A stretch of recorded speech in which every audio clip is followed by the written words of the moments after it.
सरकारने 2 वर्षाचा कालावधी या सरकारला होतोय। ना शेतकऱ्यांना कोणता न्याय मिळाला, ना शेतकऱ्याला पिकाचा विमा मिळाला, ना शेतकऱ्याला दुष्काळाचं अनुदान मिळालं, ना शेतकऱ्याला अतिवृष्टीचं अनुदान मिळालं। बेरोजगारांना नोकऱ्या देण्याचं आश्वासन दिलं, ना नोकरी मिळाली। या राज्याचा विकास करायचा तर गुजरातचा विकास होतो, हे राज्य गुजरातचा विकास व्हावा असा प्रयत्न करते, महाराष्ट्र मागे राहण्याचा प्रयत्न करते। आणि म्हणजे सरकार नुसतं गाजर घ्या गाजर आंदोलन आम्ही केलं, कोणत्याही विषयात हे गाजर दाखवतो जनतेला, प्रत्यक्षात स्वार्थाच्या वरती टक्केवारीच्या वर आज आम्ही महाविकास आघाडीच्या वतीनं घ्या गाजर आंदोलन या ठिकाणी केलं। सरकार त्यांच्या आमदारांना पण गाजर दाखवत असं वाटतंय का? त्यांच्या आमदारांना गाजर कित्येक हजारो कोटीचा निधी दिलेला आहे, पण तो प्रत्यक्षात निधी प्राप्तच नाही, फक्त मंजुरी प्रशासकीय मान्यता आहे, प्रत्यक्षात निधी कुठंच उपलब्ध नाही। म्हणजे स्वतःच्या पक्षाच्या आमदारांना सुद्धा या सरकारने गाजर दाखवलेलं आहे, मंत्रिपदाचं गाजर दाखवलेलं आहे खूप जणांना।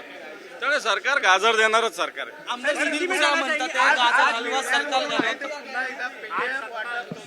आमदारांनी फलक आणले होते, त्यामध्ये त्यांनी मोदींचं कौतुक केलंय, तर राहुल गांधींची टीका केली। काय विषय होता मला नाही माहिती। काल तुम्ही पेढे वाटले, देशात सरकार हे पहा, या राज्यामध्ये 31 जागा आम्ही जिंकल्या, हे 400 पार होते, 240ला अडकलेले आहेत, यांचा पराभव नाही झालेला। गिरेतोबी टांग उपकर, अरे हे गिरेतोबी टांग उपकर करतात। आज जे भारतीय जनता पार्टी 400 पार करणार म्हणत होते, 240च्या आतमध्ये अडकले, यांना 2-5 पक्षाचे पाठिंबा घेऊन सरकार चालवावं लागलं। त्या तेलुगू देसमचा काय जाहीरनामा आहे बघा, त्यांना सोबत घ्यावं लागलं। नितीश कुमारचा काय जाहीरनामा आहे बघा, आणि मग आम्हाला नाव ठेवतं का? खरं तर गिरेतोबी टांग उपर तुमची आहे। लोकांनी मोदीला नाकारलेलं आहे, भारतीय जनता पार्टीला नाकारलेलं आहे। जसं तुम्ही म्हणता लोकांनी मोदींना नाकारलेला, यंदा विधानसभेच्या निवडणुकीत महायुती सरकारला नाकारलं जाईल आणि तशी तयारी महाविकास आघाडीने केली आहे? बिलकुल केलेली आहे।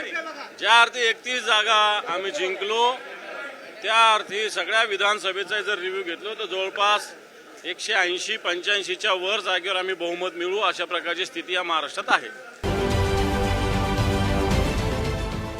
देश विदेशातील प्रत्येक घडामोडींचे लाईव्ह अपडेट मिळवण्यासाठी आता साम टीव्हीच्या सर्व सोशल मीडिया प्लॅटफॉर्मला लाईक, फॉलो आणि सबस्क्राईब करा।